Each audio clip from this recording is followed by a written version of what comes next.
Mapagpalang araw sa lahat ng nakikinig sa channel ni Kalakbay na walang sawang ibinabahagi sa atin ang mga kababalaghan at katatakutang hango sa tunay na pangyayari galing sa masusugid niyang mga sender. Hangad ko na sana'y kapulutan ng aral ang kwento kong ito sa lahat ng inyong mga tagapakinig Kalakbay. Tawagin niyo na lamang po ako sa pangalang Baldo. Kasalukuyan po akong naninirahan ngayon dito sa lalawigan ng Samar kasama ang aking pamilya. Mayroon po akong karanasan na hinding-hindi ko makakalimutan. Kahit pa nga ilang taon na rin ang nakalilipas sa lugar ng Leyte kung saan ako ipinanganak. Bali sa Leyte po ako lumaki Kalakbay. Tumira na lamang po ako sa Samar noong nakilala ko ang asawa kong si Mila na tubong Samar. Kung kaya sa kanilang baryo na kami nanirahan. Subalit bago ko pa nakilala si Mila, ay may karanasan ako tungkol sa isang albularyong aswang. Kung hindi niyo po kasi naitatanong Kalakbay, isa pong albularyo ang aking ama. Kaya naman sa edad 25 ay natutunan ko na sa aking ama ang pagiging albularyo. Palagi niya kasi akong isinasama kapag nanggagamot siya sa ibang baryo. Kaya naman sa murang edad, ay marami na akong natutunan mula sa kanya. Tungkol sa panggagamot ng mga sakit na hindi kayang gamutin ng pangkaraniwang tao lamang. Hindi naman po sa nagbubuhat ako ng bangko Kalakbay. Pero isa ang aking ama sa mga veteranong manggagamot sa baryo namin. Maging sa mga kalapit baryo ay kilala rin ng aking ama bilang magaling na albularyo. Kaya naman hindi maiiwasan na may mga ibang manggagamot ang kinaiinggitan siya. Subalit ang lahat ng mga iyon ay hindi pinapansin ng aking ama. Dahil ang palagi niyang katuwiran sa sarili ay hindi niya namang kasalanan na sa amin lumalapit ang mga taong may sakit upang magpagamot ang mga iyon. Nabalitaan rin namin may bagong lipat na matandang albularyo sa baryo namin na nagngangalang Andoy. Ayon sa nakalap kong impormasyon Kalakbay, galing umano sa malayong baryo si Mang Andoy at napadpad lang ito dito sa amin. Noong unang salta ni Mang Andoy sa baryo namin ay naging maayos naman ang pakikitungo niya sa mga kabaryo namin. Dahil sa tinutulungan niyang gamutin ng mga may sakit na walang perang pang pa-ospital. At hindi rin siya naniningil ng bayad mula sa mga ito. Batid niya kasing hikaos na rin sa buhay ang mga kababaryo. Kaya nga hindi makayanan ng mga ito ang magpa-ospital at sa halip ay sa kanya lumalapit. Kaya naman hindi kalaunan ay naging malapit na kay Mang Andoy ang mga kalapit bahay namin. Subalit ang ipinagtataka ko Kalakbay, simula nang dumating sa baryo namin si Mang Andoy, ay sunod-sunod na ang trahedyang nangyayari dito. May mga pagkakataon pa nga na bigla na lamang umaalulong ang mga aso ng kapitbahay namin. Kapag sumasapit na ang alauna ng madaling araw, kaya naman hindi maiwasan ng mga kalapitbahay na kilabutan at makaramdam ng takot. Lalo na kapag may naririnig na kaming huni ng wakwak na umaali-aligid sa baryo. Isang umaga noon, nagising na lamang ako nang magkagulo ang mga tao sa labas ng bahay. Kaya naman nagmamadali na akong bumangon at agaran ng lumabas. Pagkalabas ko ay napansin kong naroon ang aking ina at ang aking ama. Nakikiusyoso rin ang mga ito kung ano ang pinagkakaguluhan ng mga tao. Kaagad na ako naglakad papalapit sa aking ina at nagtanong kung ano ang nangyayari. Magsasalita pa sana ako nang bigla na lang akong napatakip ng aking ilong. Dahil sa napakabahong amoy na nalalanghap kong nagmumula sa bangkay ng asawa ng kapitbahay naming si Aling Soledad. Naglulupasay naman sa kaiiyak si Aling Soledad habang yakap-yakap nito ang bangkay ng asawa niya. Ngunit ang mas ikinagulat ko Kalakbay ay wakwakan tiyan ng bangkay at nangangamoy na iyon. Kaya naman lalapitan ko na sana ang bangkay at susuriin. Ngunit pinigilan ako ng aking ina at sinabing huwag na umano akong makialam. Dahil sa mukhang may matinding galit raw ang may kagagawang pagpatay sa asawa ni Aling Soledad. At baka iyon rin na may kagagawan ng pagkawala ng lalaki at bangkay na nga itong makita ng ibang kapitbahay sa liblib na baryo. Pero sa loob-loob ko ay mukhang hindi kaaway ng lalaki ang may kagagawan sa pagkamatay nito. Dahil kung susuriin lang ng maayos sa mga natamong sugat ng bangkay, ay matatalas na kuko at mukhang mababangis na hayop ang may sala rin ng pagkamatay nito. Ngunit wala pa naman kaming nababalita ang may naligaw na mabangis na hayop sa lugar namin. Kaya paanong nangyari iyon sa asawa ni Aling Soledad? Habang nag-uumpukan ng mga tao at kanya-kanyang hakang kwento tungkol sa pagkamatay ng matanda, ay nasipat sa gilid ng mga mata ko ang matandang si Mang Andoy. Nasa di kalayuan lang iyong nakatayo at nakatanaw lang sa kinaroroonan namin.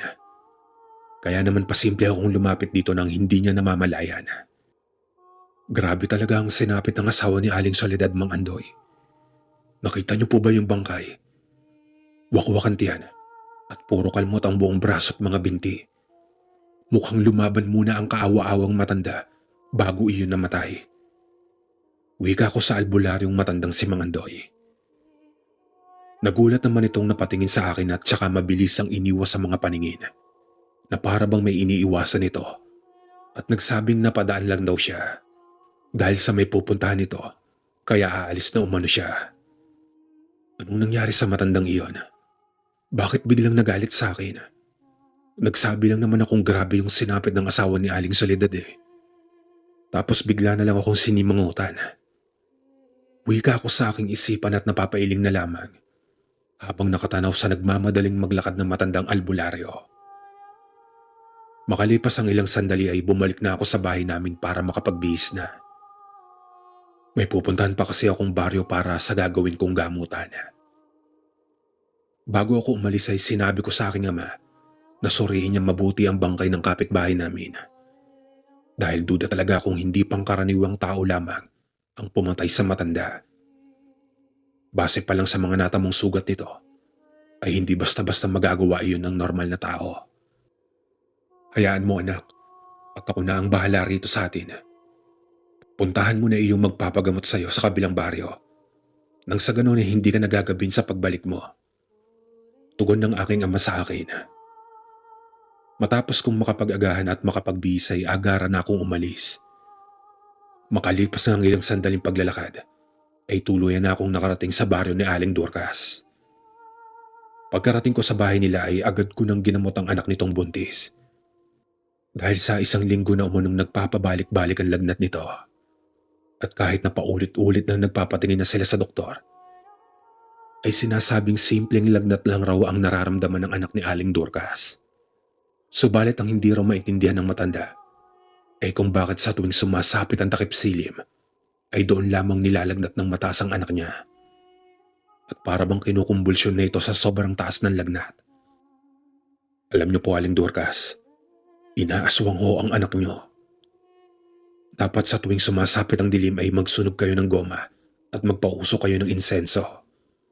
Wika ko sa matanda. Sinabihan ko rin ito na huwag nang palalabasin ng anak niya tuwing hapon. Dahil sa mga oras na iyon, ay marami na ang mga masasamang nilalang ang nasa labas ng bahay. Kaya mas maigi sa buntis ay hindi lumalabas ng bahay tuwing sumasapit na ang dilim. Isa pa mas mabuting magsuot ng kulay itim na damit ang buntis. At dapat panatilihing nakalugay ang mahaba nitong buhok. Nang sa ganon ay hindi nakikita ng aswang ang sanggol na nasa loob ng sinapupunan nito. Lahat ng iyon ay ibinilin ko sa kanila bago ako umalis. Sinabi ko ring babalik ako kinabukasan. Dahil kukuha lamang ako ng halamang gamot para sa anak ni Aling Dorcas. At magdadala rin ako ng halamang pangontra sa aswang. Madilim na nang makalabas ako sa kanilang bahay. Bago pa ako umuwi ay sandali ko munang inilipot ang aking paningin sa buong bakuran ng kanilang bahay. Dahil pakiramdam ko ay may nilagay na marka ang aswang. Iyon kasi ang tanda ng mga aswang na kapag nilagyan na ng marka ng isang aswang ang bahay. Hindi naman naglaon ay nakita ko na ang markang ilagay ng aswang na nasa taas ng bubungan. Kaya nag-usal na ako ng orasyon para matanggal ang markang nilagay ng aswang sa bahay ng buntis. Matapos kong gawin iyon, ay kagad na akong naglakad pabalik sa baryo namin. Habang naglalakad ako pa uwi ay nakita ko ang matandang si Lolo Obet na may buhat-buhat itong malaking sako. Siya nga po pala. Si Lolo Obet po Kalakbay ay nakatira sa dulo ng baryo namin. Malapit sa pinagtirikan ng bahay ni Mang Andoy. Nag-iisa na lamang kasi ito sa buhay at wala ng pamilya. Lolo Obet, saan ho kayo pupunta? Bakit parang hirap na hirap kayong akayin ng nakasako? Ano ho ba iyan? Tanong ko sa kanya nang makita ko siya nagpapahinga sa gilid ng daanan. Ikaw pala yan, Baldo.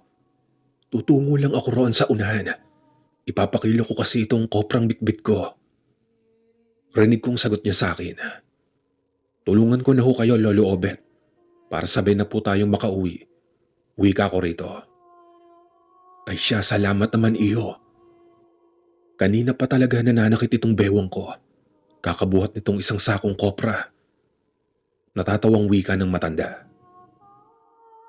Dapat ho nag-utos na lamang kayo ng ibang tao. Marami naman hong ibang tao sa baryo natin na walang ginagawa eh. Anya ko pa sa matanda.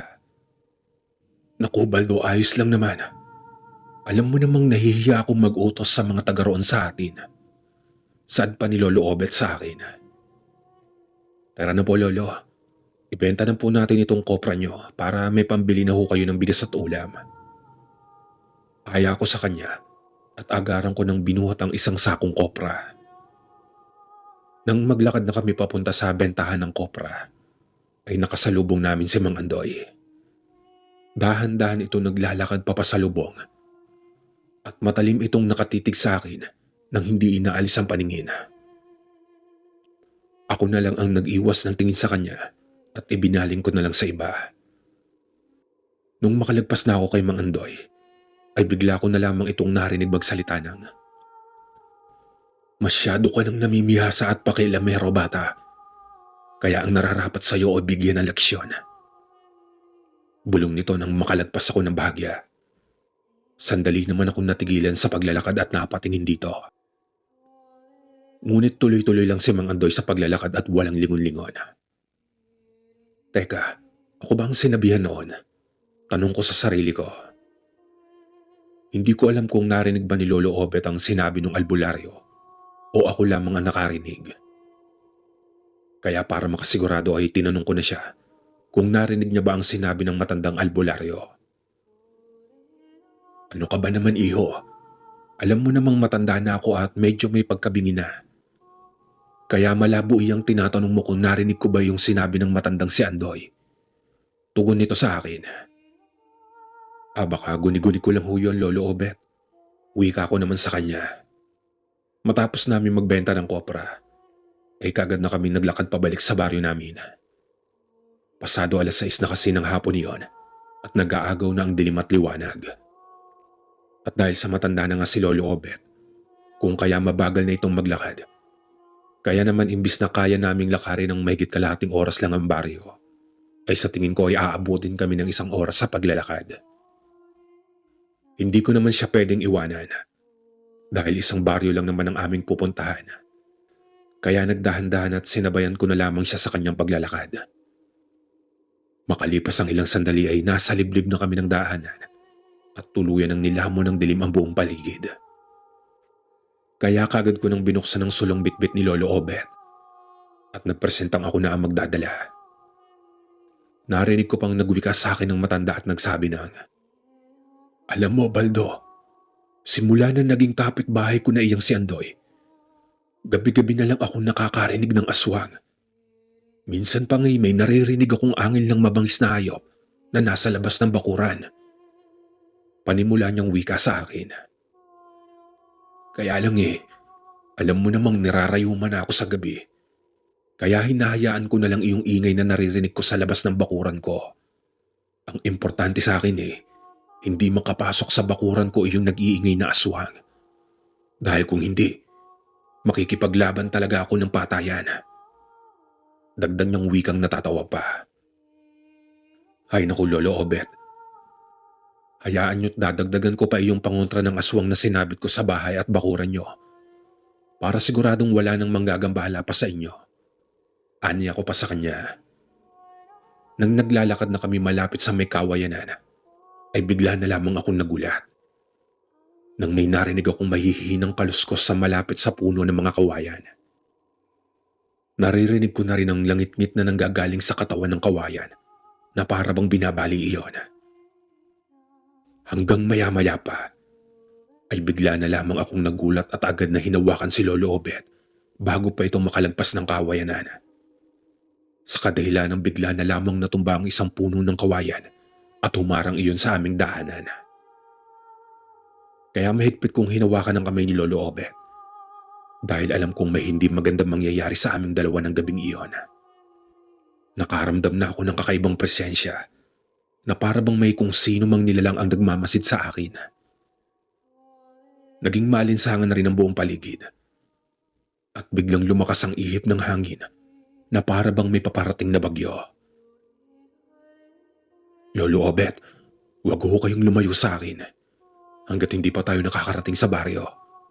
Maiksi kong wika sa kanya. Nakita ko namang tumango sa akin ang matanda. Kung kaya gumilid na kami sa paglalakad at pilit na iniwasan ang natumbang kawayan. Subalit bago pa man kami makalayo ay bigla na lamang akong natigilan dahil sa may nakita kong isang bultahi ng taong nakatayo sa gilid ng daanan. Wala iyong saplot, kalakbay. Tapos ay nanlilimahid sa langis ang buong katawan. Nalalanghap ko na rin ang napakabahong amoy na nagmumula sa nilalang.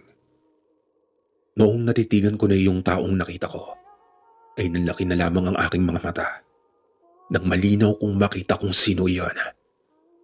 Dahil sa ang bulto ng taong nakita ko, kalakbay, ay walang iba kundi ang matandang si Mang Andoy. Nagbabaga ang mga mata nitong namumulat para itong asong nauulol na sumisingot-singot habang nakaharap sa akin. Ikaw, Mang Andoy, isa kang aswang? Gulat na tanong ko sa matanda. Akmang magsasalita sana ako nang bigla na lamang akong nagulat. Nang walang ano-ano ay mabilis na sinunggaban ako ng aswang. Mabilis ko namang natabig si Lolo Obet kung kaya agaran itong natumba sa gilid ng daanan. Pagkatumba ng matanda ay siyang pagdamba naman sa akin ng aswang. Kaya nagpagulong-gulong kami sa lupa hanggang sa mapunta na kami sa may putikana. Salbahe kang matanda ka.